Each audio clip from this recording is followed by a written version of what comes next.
മീഡിയാടെക് Dimensity 6300 എന്ന പുതിയൊരു processor ഇപ്പം അനൗൺസ് ചെയ്തിട്ടുണ്ട്.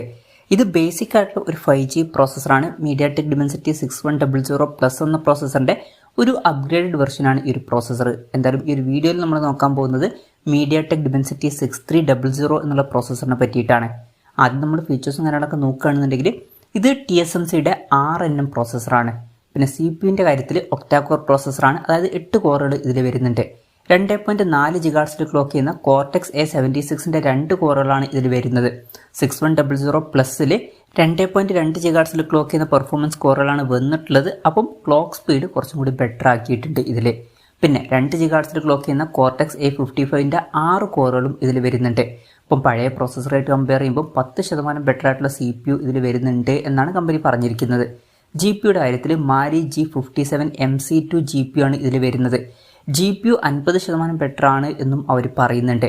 പിന്നെ 10% ബെറ്റർ ആയിട്ടുള്ള ഗെയിമിംഗ് പെർഫോമൻസും കാര്യങ്ങളൊക്കെ ഈ ഒരു പ്രോസസ്സറിൽ ലഭിക്കുന്നതായിരിക്കും. ഇതിൽ മീഡിയാടെക്കിൻ്റെ ഹൈപ്പർ എഞ്ചിൻ എന്നുള്ള ഫീച്ചറും കാര്യങ്ങളൊക്കെ വരുന്നുണ്ട്. പിന്നെ മീഡിയാടെക് അൾട്രാ സേവ് 3.0 പ്ലസ് എന്നുള്ള ഫീച്ചറൊക്കെ കൊടുത്തിട്ടുണ്ട് പവർ സേവിങ്ങിനൊക്കെ വേണ്ടിയിട്ട്. ഇതിൽ 2133 MHz LPDDR4Xന്റെ റാം വരെ സപ്പോർട്ട് ചെയ്യുന്നതായിരിക്കും. അതുപോലെ തന്നെ UFS 2.2 സ്റ്റോറേജ് ടൈപ്പ് വരെയും സപ്പോർട്ട് ചെയ്യും.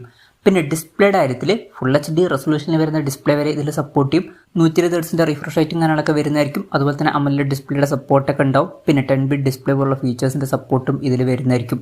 പിന്നെ ക്യാമറയുടെ കാര്യത്തിൽ 108 MP ക്യാമറ സെൻസർ വരെ ഇതിൽ സപ്പോർട്ട് ചെയ്യും. ഡ്യുവൽ ക്യാമറ ആണെന്നുണ്ടെങ്കിൽ 16+16 MP ഡ്യുവൽ ക്യാമറ സെറ്റപ്പൊക്കെ സപ്പോർട്ട് ചെയ്യുന്നതായിരിക്കും. പിന്നെ വീഡിയോ റെക്കോർഡിങ്ങിൻ്റെ കാര്യത്തിൽ 4K 30fps വീഡിയോ റെക്കോർഡിംഗ് ഇതിൽ സപ്പോർട്ട് ചെയ്യും. പിന്നെ ബ്ലൂടൂത്ത് 5.2 ആണ് ഇതിൽ വരുന്നത്. Wi-Fi 5ന്റെ സപ്പോർട്ടും കാര്യങ്ങളൊക്കെ വരുന്നുണ്ട്. 5G സപ്പോർട്ടൊക്കെ ഇതിൽ കൊടുത്തിട്ടുണ്ട്. കാരിയർ അഗ്രിഗേഷൻ പോലുള്ള ഫീച്ചേഴ്സും കാര്യങ്ങളൊക്കെ ഇതിൽ വരുന്നുണ്ട്. അപ്പം ഇതൊക്കെയാണ് ഫീച്ചേഴ്സിനെ പറ്റി പറയാനുള്ള കാര്യങ്ങൾ. അപ്പം ഇത് ബേസിക് ആയിട്ടുള്ള ഒരു 5G പ്രോസസ്സറാണ്.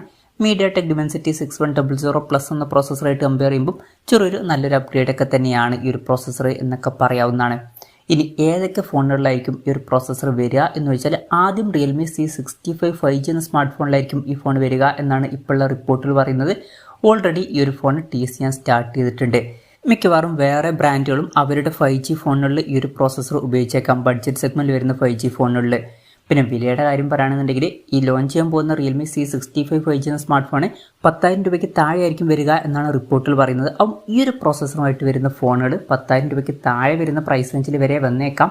ഇപ്പം മാക്സിമം നമുക്ക് ഒരു 15,000-16,000 രൂപ പ്രൈസ് റേഞ്ചിൽ വരെ ഈ ഒരു പ്രോസസ്സർ എക്സ്പെക്ട് ചെയ്യാവുന്നതാണ്. അപ്പം 8,000 to ഒരു 16,000 രൂപ പ്രൈസ് റേഞ്ചിൽ വരെയാണ് ഈ ഒരു പ്രോസസ്സർ നമ്മൾ എക്സ്പെക്ട് ചെയ്യുന്നത്. എന്തായാലും കൺഫർമേഷൻസ് ഒന്നും വന്നിട്ടില്ല, ജസ്റ്റ് നമ്മുടെ എക്സ്പെക്ടേഷൻ പറഞ്ഞു എന്നേ ഉള്ളൂ ഫീച്ചേഴ്സൊക്കെ വെച്ച് നോക്കുമ്പോൾ. എന്തായാലും മീഡിയാടെക് ഡിമെൻസിറ്റി 6300 എന്ന പുതിയൊരു പ്രോസസ്സർ അനൗൺസ് ചെയ്തിട്ടുണ്ട്. ഈ ഒരു പ്രോസസ്സറിനെ പറ്റിയിട്ടുള്ള നിങ്ങളുടെ അഭിപ്രായം ജസ്റ്റ് ഒന്ന് കമൻറ്റ് ചെയ്യുക. എൻ്റെ ഒരു അഭിപ്രായത്തിൽ അത്യാവശ്യം തിരക്കേടില്ലാത്ത ബേസിക് ആയിട്ടുള്ള ഒരു 5G പ്രോസസ്സർ തന്നെയാണ് ഈ ഒരു പ്രോസസ്സർ. പിന്നെ ഈ ഒരു പ്രോസസ്സർ നിങ്ങൾ ഏത് പ്രൈസ് റേഞ്ചിൽ വരുന്ന ഫോണുകളിലാണ് എക്സ്പെക്ട് ചെയ്യുന്നത് എന്നുള്ള കാര്യം കൂടി ജസ്റ്റ് ഒന്ന് കമൻറ്റ് ചെയ്യുക.